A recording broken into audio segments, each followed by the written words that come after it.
I think it's almost the other way around. There is a Troika, it's the ECB, European Central Bank, the European Union, and the International Monetary Fund, and they are busy destroying Greece. And Greece has plenty of internal problems, there's no question. They go way back, they got to be dealt with. But the policies that the Troika is proposing simply make them worse and make it impossible to pull out. Now, if you had a capitalist system, you can't say, look, you lent me money, I'm not paying it back. You can't go to the government and say, I want you to pay me. But that's what happens in our system, because it's a gangster system. In fact, there's even a name for it by now. I'm sure Stiglitz must have talked about it. It's called too big to fail, which is a way of describing a government insurance policy. The government tacitly insures the big banks, investment firms. It says you make risky loans, risky transactions, and make a lot of money. And when it collapses, which it will, we'll insure you, we'll pay you back. We didn't accept it. We weren't given a choice. Nobody said, here's what we're planning and designing.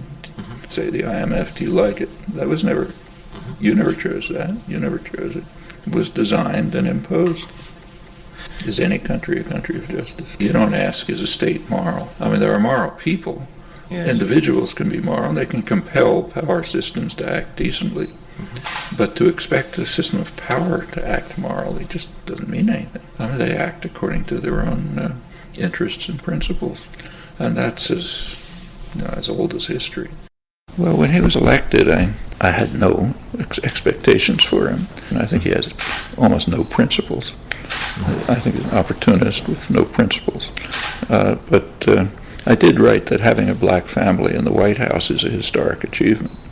That means it's just for what it symbolizes and represents, and what it means for the African American community and for the culture generally. Do you miss Howard Zinn? Oh yeah, he was a close friend for 40 years. Actually, the families were, my wife and I, and well, I mean, I like to talk about personal things, but of the four of us, his wife and Howard and Roz, my wife and me, I'm the only one alive. So yes, it's difficult to think that everyone's gone. Much more significant is what young people are doing, and always has been. If Howard were here, he would tell you the same thing. He was teaching at a black university in Atlanta in around 1960, and Howard supported them, so he was thrown out of the university. But one of his first books was about them. I mean, that was the driving force of the civil rights movement. Martin Luther King was extremely important, great man,